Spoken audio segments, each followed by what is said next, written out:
Welcome to the third in a series of online interviews with Richard Harvey about the Panchavati Discourses.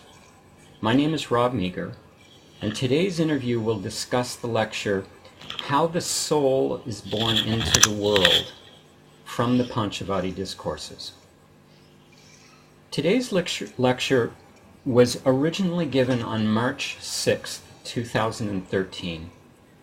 And it is available in written form in Dharma Sky, an ebook you can order at the Sacred Attention Therapy website at www.sacredattentiontherapy.com/books.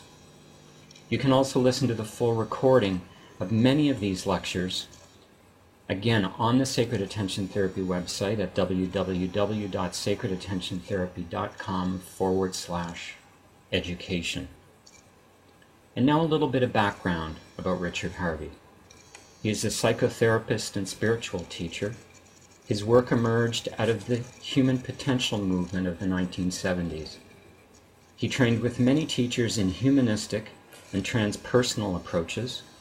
He is the founder of Sacred Attention Therapy, a radical new approach to inner work for the 21st century. At the center of Richard's offering of a psycho-spiritual way for the modern era is the three stages of awakening. The three stages are, first, the liberation of the individual from personal childhood conditioning and patterns of survival. Second, the opening and emergence into the life of the heart of compassion, awareness, and authenticity.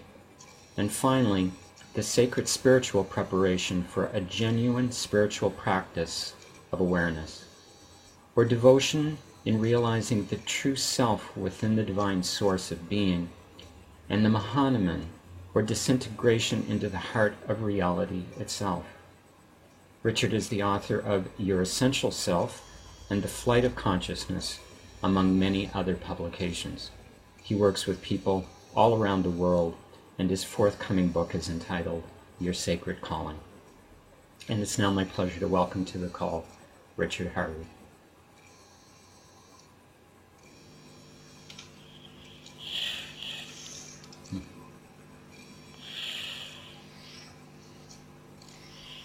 Hi, Robert. Hello.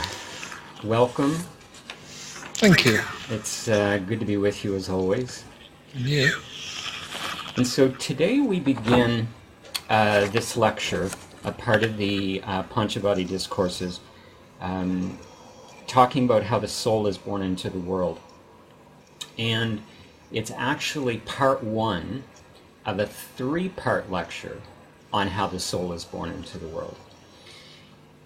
And we will soon enough get into how the soul is born into the world, specifically in the three ways that you propose that the soul is born into the world. And this lecture focuses on only part one, and the other two lectures to follow will focus on the second and third way, respectively.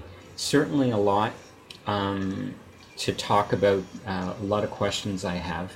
I want to begin with a comment fairly early on in the lecture, and again, quoting just a brief passage from the lecture. Some spiritual practitioners practice diligently and never arrive, never awaken. Others, who haven't done half so much or anything at all, awaken instantly with no spiritual discipline whatsoever. There is no sense in it, no reasonable explanation, no analysis that will satisfy the rational thinking mind. We have absolutely no idea, or perhaps we can become circumspect, even clever, and remark that the mystery of the irrational is more powerful than the analytical rational sense. And that comment you made, there is no sense in it, the idea that, some students, some dilettantes can work diligently and never arrive, and others can just seemingly in an instant be there. Which leads you to the comment, there is no sense in it. And what I wanted to ask is, why even try and make sense of it? Why not just accept it for being the way it is?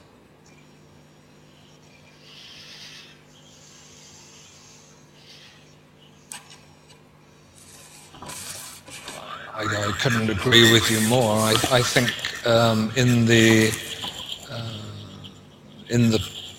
discourse, I'm trying to take the part of the usual rational orientated mind, because that is the source of the ego processes which must be dispelled for spiritual attainment. So we're inclined perhaps to forget, other than through people, students and clients and people who come to us in groups to work spiritually, on some of the obstacles that are in the way. And I don't particularly remember that passage, but I think I was taking the part of the spiritual practitioner who's in the first stages, and who is beginning to meditate perhaps, or apply him or herself to devotional practices, and then looks, as I think I did when I was younger, and you look to left and right and you see a relatively old person who says, look, I traveled in India and I went to Japan and studied Zen and I lived with sadhus, and you sit there thinking, well, nothing much has really happened, and he's quite disappointed. I mean, this is true, and I've told stories like this. I mean, we all know these kinds of stories, and then you meet somebody who is relatively young and may have done far, far, far less.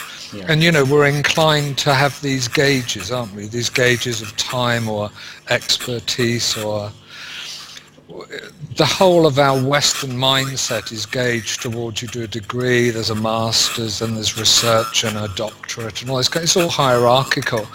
And of course, spirituality doesn't make any sense in the world of time and space, because it's not of the world of time and space, but nonetheless the preparatory disciplines do appear in time and space. And so I think it's reasonable to assume that most of us will have a moment of clashing rocks, so to say, where the one rock is the rational mind clashing against the faith that we have in spontaneity and surrender.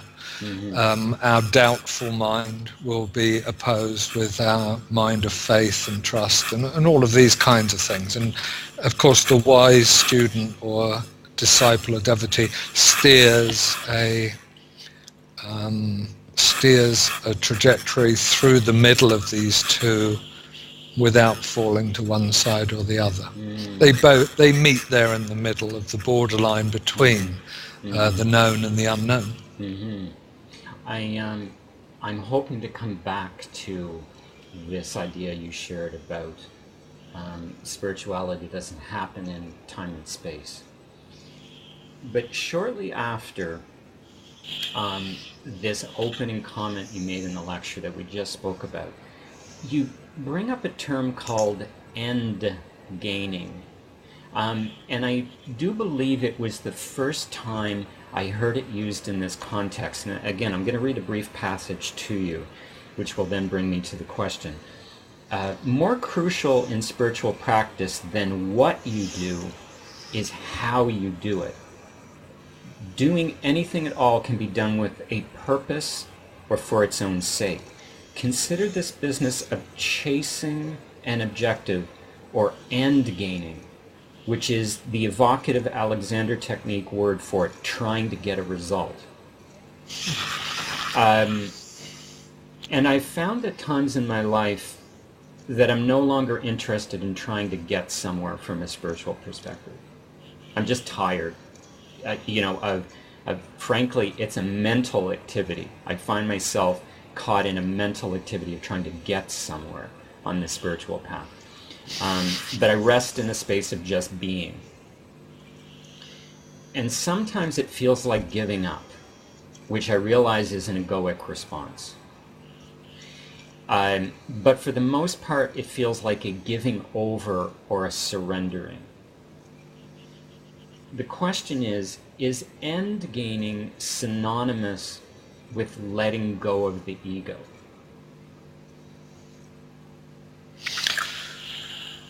No, it's an antonym, if anything. Okay. It's yes, yeah. End gaining, and I think I'm right in this. I inherited the term or plagiarized the term from Alexander teachers, and I'm going to assume it's in the writings or the teachings of F.M. Alexander and his wonderful work with the body mind, really, from the early part of the 20th century. And I had a point in time in my practice when I knew an awful lot of Alexander people just through proximity to a college. And so this seems to me a succinct and very profound term, because you see, in Alexander work, for example, you will spend many hours with a teacher or student with student simply getting up out of a seat, Yeah. and then sitting back down in your seat. Yep. And another apparently ludicrous, but of course by no means absurd, but utterly profound practices like this. And the role of the facilitator, or what they got, the teacher, will be just to use his or her hands at the points of tension and the points of the pivotal points of the movement, whatever it is, to convey to you, not verbally but energetically and physically, the holding that's taking place as you do a mundane, routine movement. You and I, all of us, everyone listening here, are doing hundreds or thousands of mundane things every day. Yeah. And of course, we're expressing our psyche. Or, I mean, in line with this talk, the soul even, through that. In other words, there's a contraction or an expansion. And what Alexander, I think, seems to be saying to us is that don't use too much of your energy, of your will, of your tension.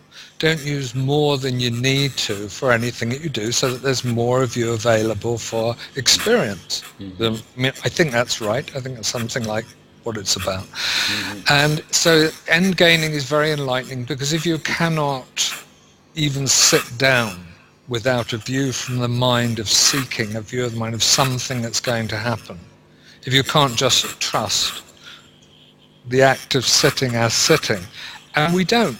Again, it's ludicrous, but I think it was in the Flight of Consciousness, I don't know if you recall this, I told the story of walking meditation when I had been introduced to slow walking meditation, and in this particular...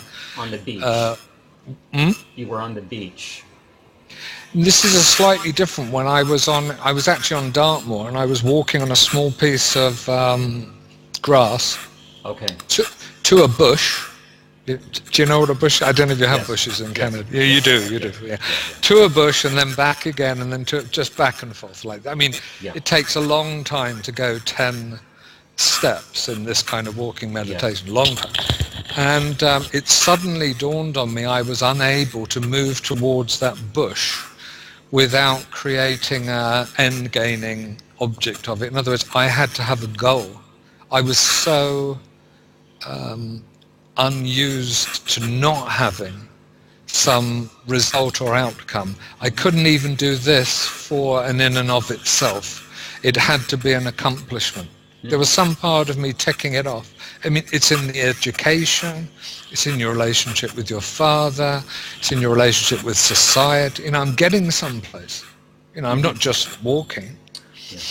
And so this, for me, over the years after that, was huge. I was drawn, I think, to Zen and Soto Zen, where Zazen means just sitting. And it's a wonderful word. It's, again, an antonym to end-gaining in a way, because you do it, it's such a simple act, but who can actually do Zazen? And the answer is nobody can do Zazen. You have to not be there, because if you're there, in your mind with the ego processes going on, you'll be doing it to be good at meditating, or to reach the end of the meditation period, or something like this.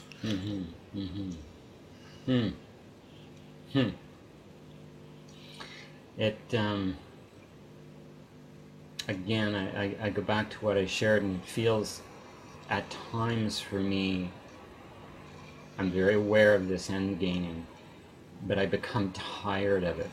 I become tired of whatever it is I'm desiring at the end of this, whatever it is. And I just find, I could even say increasingly, that I'm becoming tired of this desiring whatever it is I'm desiring, and just be where you are, and that's it, and that's it.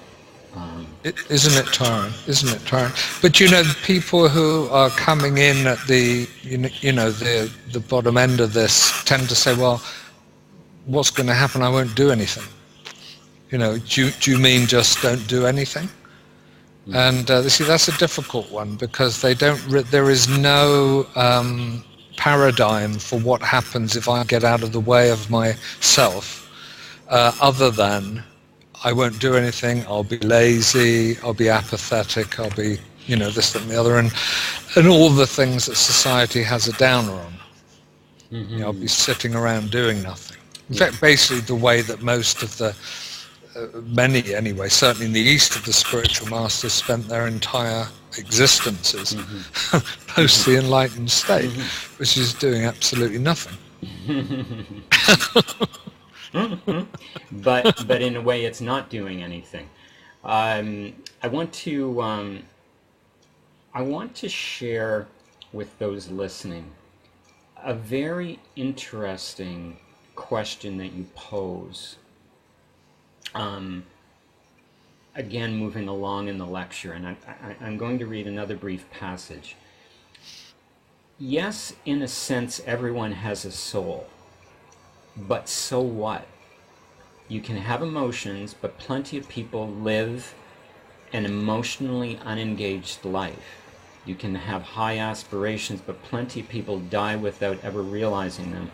And you can have a soul, but unless you clear space in your life for soul pursuits, your sacred and spiritual practices, what difference would it really make if you had one or not? Referring to having a soul or not. And my question is let's say one is completely oblivious to spiritual growth in one's life. Let's say, as you share here in this passage, that you have not cleared any space in your life for soul practices, for soul pursuits. Doesn't the soul still play a vital role in that person's life, even if they're completely oblivious to its existence? It's probably a good time to say that soul and spirit I distinguish. So I'm using soul in a very specific way here. And in that, by the way, I'm being traditional, and I'm also following in the steps of a lot of obfuscation and confusion, by which I mean, today when we hear people speaking about spirituality or psychology for that matter, and they use the word soul, we do well to realize it may be in opposition to what another teacher or psychologist or what have you is talking about. I mean, I've heard spiritual masters, teachers of this time speaking about soul very specifically, and they clearly are speaking of the spiritual nature of the human being. There's many spiritual teachers who wouldn't have used it in that way, and there's many who would confuse it, and there's been a lot of confusion from the translation of sacred texts about what exactly it is we're talking about. It also exists in the realms of psychology, this confusion about soul. So amidst that melee, I think all we can do is say, oh, this is what I would like to do. I would like to say that by soul, I refer to a dormant central essence of the human being that is not realized unless consciously so, and is expressed in the receiving of this world of relative existence through the five, or I'd like to say six, because I'd like to add the sense of I, six senses. Now, the elevated experience of that engagement with existence through the senses can be nigh on spiritual, and it can, of course, be totally mundane, instinctive, and lower chakra. In other words, it can be an exalted, even ecstatic experience of a kind, even when it is in the very highest echelons of human expansiveness. It doesn't have to be spiritual in and of itself. And that's why many people who are, shall we say, aesthetic, compassionate, beautiful people will have these exalted human experiences of nature, of art, of relationship, of emotion, what have you. And they may say, for example, this is it. That's my spirituality. That's as high as it goes. Mm-hmm. You know, or they may say there isn't anything else. They're not agnostics. They don't believe in anything further. It's not in my experience, so it doesn't exist. It's a kind of closed thing. Or going down the other end of the scale, they may be close to the animalistic concerns, and they have great joy in doing instinctual, animalistic, tribal rituals of various kinds. And these are their engagements of the soul senses, although in a very low, we might say, way, low on the energetic scale. Mm-hmm. So we've got a lot of variables to account for all the different kinds of people. But in my statement that the soul can be realized optimally in the early 40s, it coincides with the impulse for growth and development that I think we find in psychotherapy and perhaps also in spirituality, people coming to us around midlife, give or take 10 years. You know, it's a fairly diverse set of ages, but in terms of a lifetime, really a pyramid, you know, a big hump there in the middle from, say, late 30s into the 50s, something like this. Mm-hmm. When I believe people are endeavoring to birth their souls without having guidance, without knowing really what it means or what it's about, and just having niggling dissatisfaction, or, of course, if you're blessed, a crisis. And I'm actually going to come to that idea of crisis being a blessing, hopefully by the end of this interview, because I think it's a very important point that comes up in later lectures that we'll be talking about as well. To get to, you know, the heart of this lecture, how the soul is born into the world, you answer that question quite specifically about a third of the way through the lecture. You ask the question, how is the soul born into the world? The soul is born out of three realms of darkness. The first is thought, the second is separative relationships, and the third is nature. And for those listening, know that we'll talk a little bit about the first one today, thought. The next lecture will be focused on separative relationships, and then the third in this series will focus on nature, which is very, very interesting, and I still find myself thinking a lot about that. But you offer that the soul is born into the world through these three realms of darkness: thought, separative relationships, and nature. What do you mean by realms of darkness? And why not realms of light? Because they keep us from the light. I mean, if you're attached and you are of a lower chakra centering, then clearly they will be light. So, for example, you may immerse yourself in any one or all three, certainly probably do to some degree unconsciously, and they will appear to be light. But you see, in and of themselves, they obfuscate the real light. I mean, inevitably in spirituality, we've got to come up with metaphor and symbol to express this idea that light through veils or through changes, but then there's the light, the divine light, the absolute light, the real light. We struggle with these words because, as I said clearly enough in one of the previous lectures, you can't talk about this. There's nothing, you can't speak of spiritual truths, therefore it's impossible. And I think I also said, what else is worth doing? And it's like that in the world of art, and it's like that in the world of exploration, and when we push ourselves as human beings to go beyond. I mean, I believe in sport it's the case too, though it's never been my field, but this idea of pushing oneself, and then there's a certain kind of experience, and one has gone beyond the limitations that are really that are insisted on by the realm of thought. We say we're a certain way and we can only do a certain much, and then the runner, the sprinter will push that and push it and go past that and just not believe in it. I know that. Most spiritual people know something about that, going further past.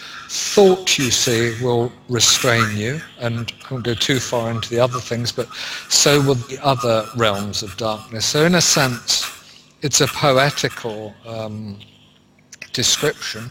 I could equally say veils, but veils is somehow not enough to me, because the realm of thought, as with the others, describes something you can, in a sense, go endlessly laterally either way towards nothing, staying on the same plane. It's really, this is why there's a necessity for a guide, a teacher, a master in spirituality. This is why, the same as in psychological therapy, you can't hack it on your own, because you can go off many thousands of miles off to the right without going anywhere, in a sense, because you're not going the right direction. So I think realms felt like the right word for it, because you perhaps, I certainly do, know people who live their lives within any one of those veils or realms of darkness, and that's a whole world. So out of respect for their limitations, let's call them realms, and let's call them darkness, because you have to dispel that threefold darkness to come into the light. As part of that, immediately following this sharing, that the soul is born into the world through these three realms, you mentioned that all desires are, quote, mere detours that lead to suffering. And I'm going to read the paragraph where you mention this. The spiritual path is the search through the fields of delusion for truth. What inspired us to search is misery, suffering, and all forms of unhappiness. In time we see that we can never be free unless something quite radical happens. Without it we can never be free, and nothing will really change. All desires, however strong, however generous, apparently selfless, humble or grand, are mere detours that lead to suffering. I know this is confusing. I know we don't want to know this. My question is, are desires that then lead us through suffering, are they our liberation from the ego? And if so, should we not be celebrating our desires? Yeah, of course. It's different strokes for different folks. It depends on where you're at. I mean, most of us for a while have to work with desire, celebrate desire, Of course, there's nothing wrong with desire. It will, along with all kinds of misery and suffering, bring us to the same place. But it's very difficult for us usually when we're enmeshed in desire to see that it is suffering, to see that no amount of desire fulfilling itself can ever bring us to any place, to see that we don't lack anything, so therefore what would we desire that wasn't already the case, etc., etc. So, it's just so very difficult to see that. One doesn't, I think, in spiritual teaching, put a downer on desire. On the contrary, it's what I usually use is the smoking metaphor. If you can give up smoking, good, drop it. If you can't, smoke twice as much and see how long you can go on. Take it to task, go into it consciously, smoke a lot, enjoy it until it comes to a point where you're coughing and going, oh God, this is awful. You see the other side of it. Remember that nothing that's lovely in this relative realm, nothing that brings us great pleasure and fulfillment and all that, doesn't have another side, where if it's taken from us or it's some way tarnished or tainted, very quickly you can see the other side. This is a kind of process of maturity in a way, but it's also really just a meditation. It's an act of awareness to see that beauty and ugliness are not separate. Fulfillment and despair or satisfaction are not separate. And of course, to see that desire feeds on itself. This is hardly new, but desire always evokes more desire and more desire and more desire. And while you can have a temporary temporary feeling of elation about having a desire fulfilled, you're a junkie for desire. That's all that's about. If you identify yourself with that lack, then you're constantly mainlining on the next want. Yeah. And sooner or later you wake up. It seems to me central to this discussion is the awareness. And by that I mean, if you are aware that through your suffering you'll be liberated from the ego, then one can celebrate one's desires.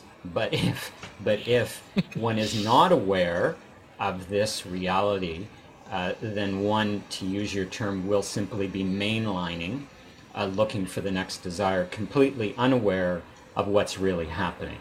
And so what I'm taking in part from what you're sharing, both in the lecture and now, is, as it is with so much of this seeming spiritual journey, it's about awareness. What's happening along the way.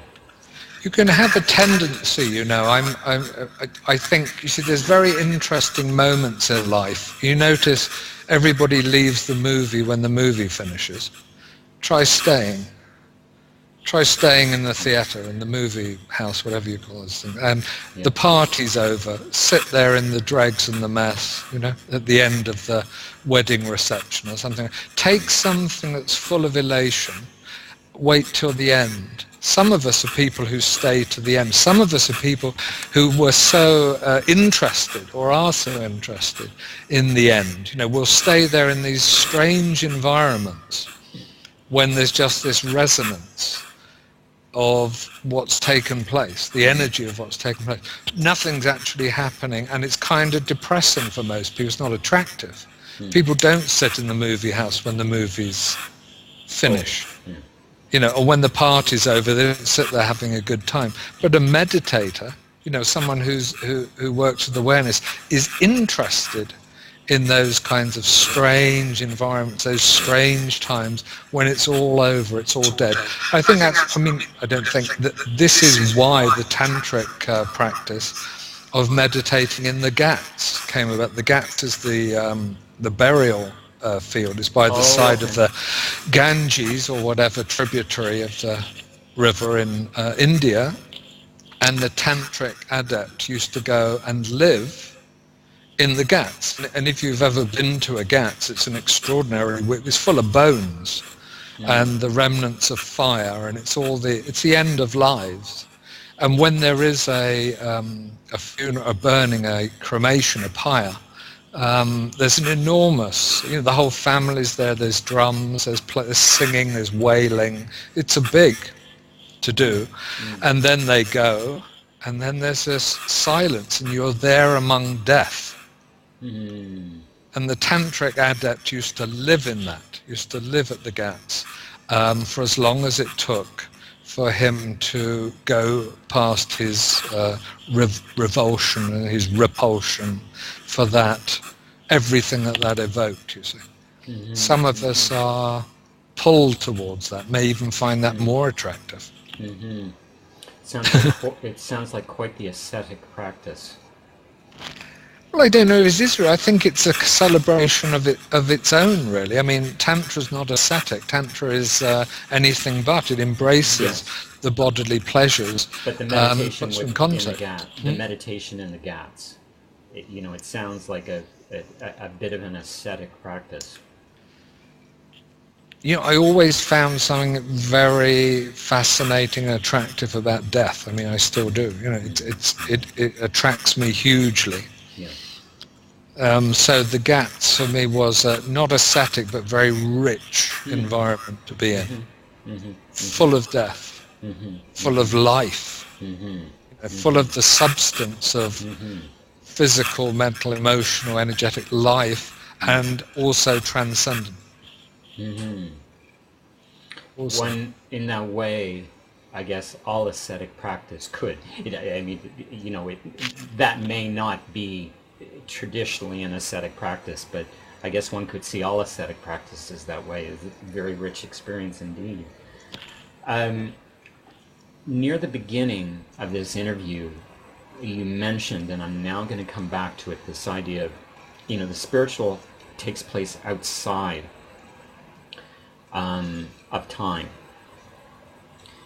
And the line you actually share, and I'm quoting, is that spiritual realization is an inner event that occurs outside of time. And this is something that appears in many writings in different ways. And I simply wanted to ask, can you explain this idea, concept that it occurs outside of time and space? I'll add space to it. In the event that those listening to the interviews, this is the first time they hear of this concept, that this spiritual realm takes place outside of time and space as we know it in this dimension. God is self-sourcing. The reason there's no proof of God or no observation of God, or for that matter Brahman or the Absolute, is because it's like you describing or talking or feeling or being in some way an observer of yourself. It's the complete antinomy of science, for example. There's no observer and observed here.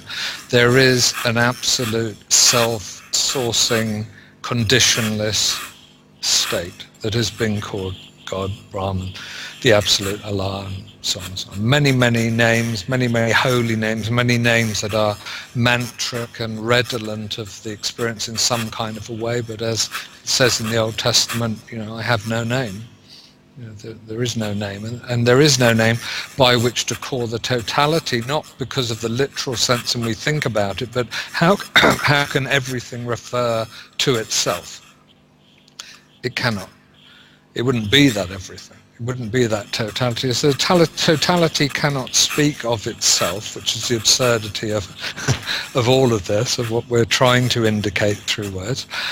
And then what happens in the, shall we say, the eternal's longing for itself is the projection into the temporal realms of individual states of awareness, which we think of as individual existence, that then finds its own fulfillment or realization in shining back towards the eternal, as the self-sourcing state. What I'm trying to say is that within you, there's a part of you that sources from elsewhere, whatever that elsewhere may be. I mean, in therapy, for example, I'm working all the time with people's definition of themselves from some outer source. The point is, none of it's true. None of it. Absolutely none of it. Why? Because how can the outside define the inner person? Define a conditioning or a personality, but not the essence of that person. And the essence of that person is found in this shining back to the absolute light or God.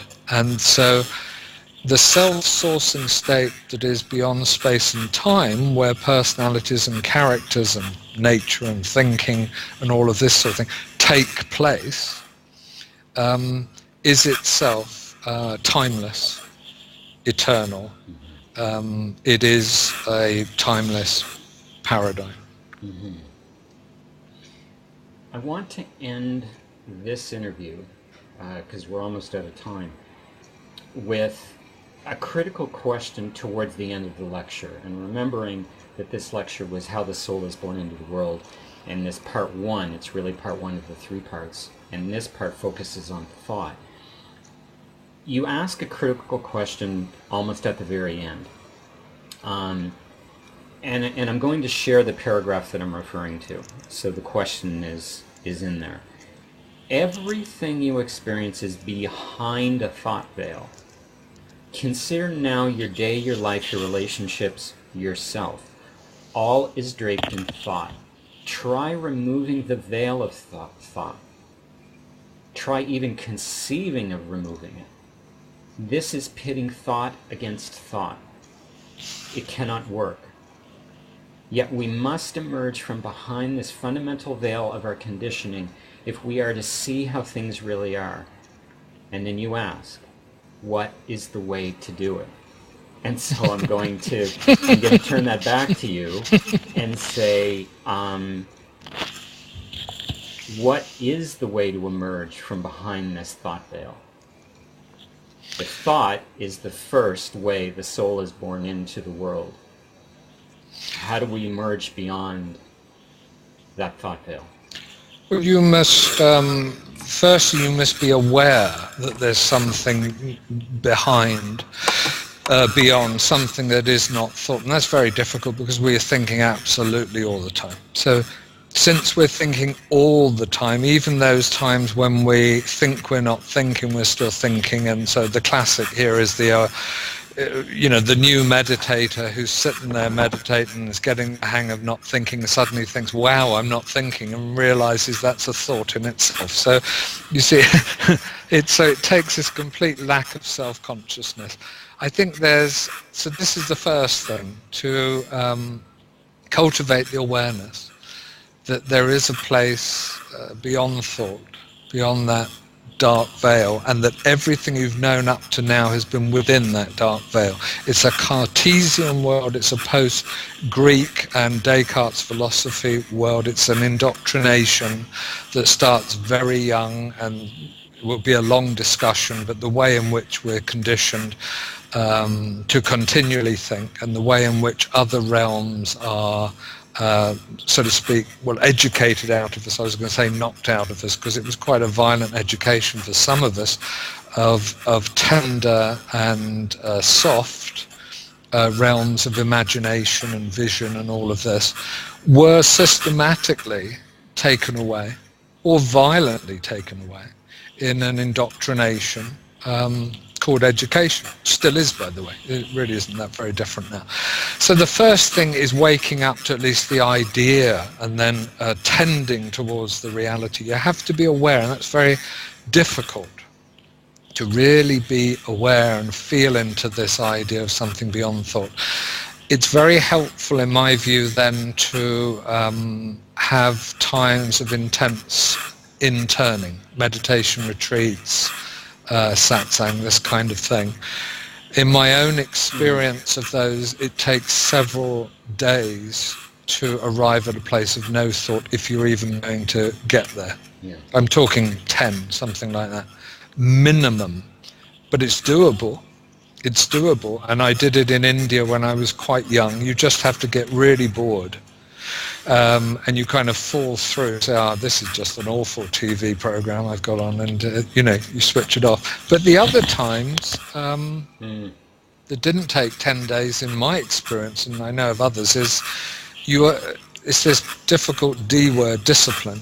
if you apply yourself to a meditative awareness discipline, whether that was Zazen or Kinhin or slow walking or Tai Chi even, or 101 other ones, and I can't think of a single other one, but so it's not, the point is not the technique, the point is the intention and the depth of the practice. Then what happens every now and again, as I've said before, is you fall through this linear time-space progression. So if you picture your and my life, we started at birth, we finish at death, and in the middle there's the wandering around, which we kind of generally think of it as. Then we're kind of going left to right or right to left or right. We're going along this line.